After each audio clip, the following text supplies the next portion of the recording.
2014년 고3 9월 모평 B형 21에서 23번 지문 설명 시작하도록 하겠습니다. 먼저 첫 번째 문단입니다.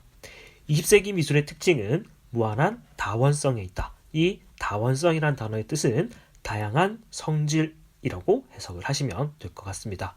어떤 내용을 어떤 재료와 어떤 형식으로 작품화하건 미술적 창조로 인정되고 심지어 창작 행위가 가해지지 않은 것도 작품의 자격을 얻을 수 있어 미술과 미술 아닌 것을 객관적으로 구분해주는 기준이 존재하지 않게 된 것이다.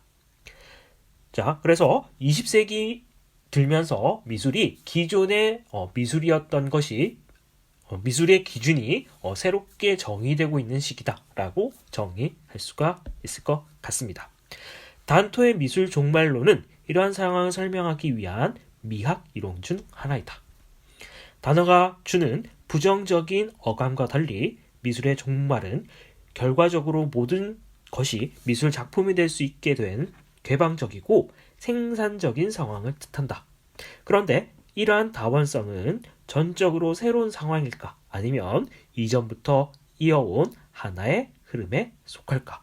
자, 그래서 1문단은 20세기 미술의 특징에 대해서 설명하고 이러한 20세기 미술의 특징을 단토의 미술의 종말론을 통해서 설명하려고 합니다. 그리고 앞으로 이어질 내용은 이 다원성이라는 것은 새로운 상황이냐 아니면 기존에 있었던 미술의 개념인가를 다음 문단에서 설명할 것 같습니다.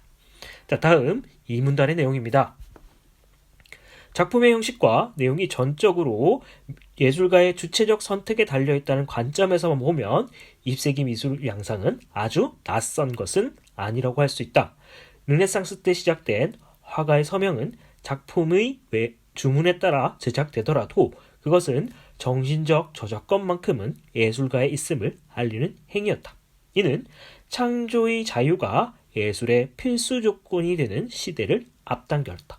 즉 미켈란젤로가 예술을 건장한 이탈리아의 남성 모습으로 그렸던 사례에 보듯 르네상스 화가들은 주문된 내용도 오직 자신만의 방식으로 이미지화하였다. 그래서 이 다양성이라는 개념이 기존의 르네상스 때부터 이어지고 있었다는 걸 설명하고 있는 게 이 문단의 내용이다 라고 볼 수가 있을 것 같습니다. 자, 다음 3문단 내용입니다.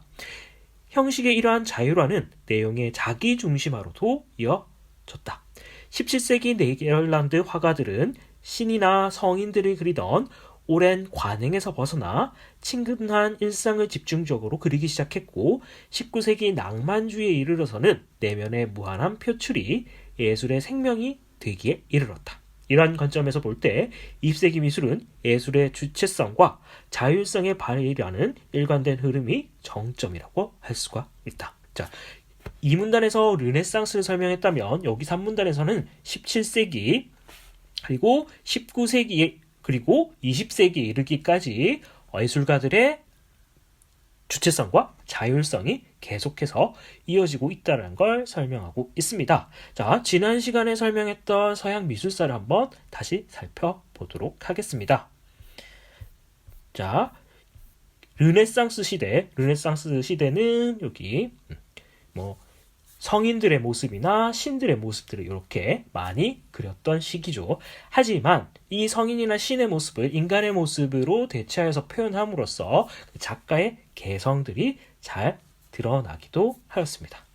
자, 그리고 이제 바로크 시대를 지나서 낭만주의 시대에 이르러서는 개인 작가 내면의 개인적 감정들을 이렇게 강조해서 드러나기도 하였다라고 볼 수도 있죠. 그리고 20세기로 넘어가면서 입체파나 표현주의 작가들이 개인의 내면들을 조금 더 강조해서 표현하려 했다는 것도 알 수가 있었습니다. 그러나 단토가 주목한 것은 이러한 흐름과는 결정적으로 구분되는 20세기 말의 질적 차별성이다. 자, 이전까지의 문단 내용들을 다시 한번 정리해보자면 1문단에서 이 다원성이라는 것이 새로운 상황인가 아니면 그 전부터 이어온 흐름인가를 얘기하고 있었습니다. 그래서 2문단과 3문단에서는 이전까지 이어온 흐름이라고 설명했다면 마지막 4문단에서는 새로운 경향이다라는 걸 설명하고 있다라고 정리할 수가 있겠죠. 이전까지는 미술과 미술 아닌 것의 구분이 무엇을 그리는가 또는 어떻게 그리는가의 문제, 곧 내용, 형식의 재료처럼 지각 가능한 전시적 요소에 의존하여 가능했다. 그러니까 그림을 그려서 전시를 하고 작품을 조각하여서 전시를 하는 요소에 의존하였다면 20세기는 빈 캔버스, 자연물, 기성품들도 작품으로 인정되는 데서 보듯 작품의 전시 요소로는 더 이상 그러한 구분이 불가능해진 것이다.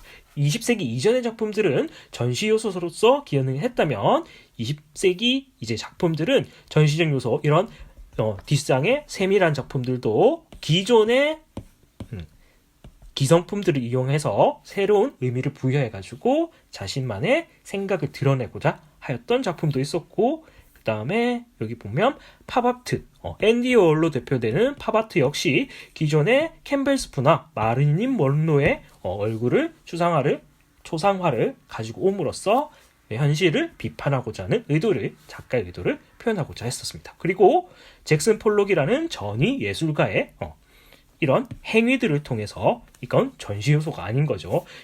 직접 그림을 그려나가면서 이런 식으로 자신의 의도를 표현하고자 했다라고 정리를 하시면 될 것 같습니다.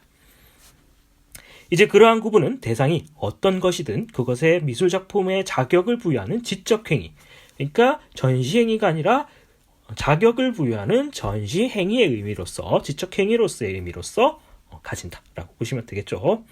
곧 작품 밖의 비전시적 요소에 의존할 따름이다.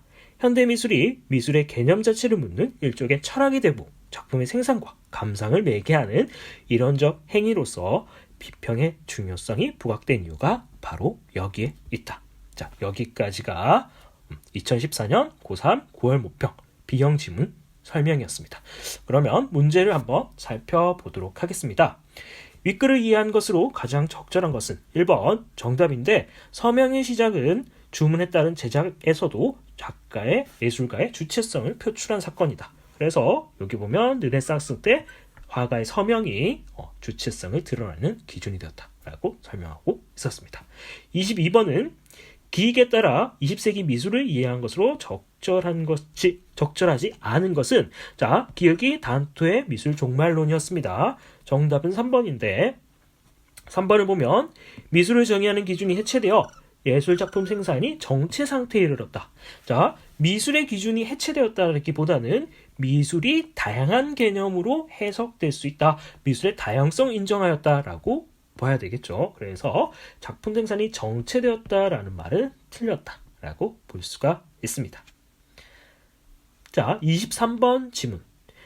니은 그러한 구분은 대상이 어떤 것이든 그 전에 미술작품의 자격을 부여하는 지적 행위이다. 그래서 미술작품의 의미를 부여하는 행위다라고 본다면 아까 같이 살펴보았던 뒷상의 샘이라는 작품이 있었죠. 뒷상의 샘이라는 작품이 이제 창작행위에서 선택행위로 개념이 바뀌어갔다라고 보았습니다. 그래서 해석에 따라서 미술작품에 포함될 수 있는 가능성으로 작용할 수 있다라고 정의를 하시면 되겠습니다. 여기까지가 내용 설명이었습니다.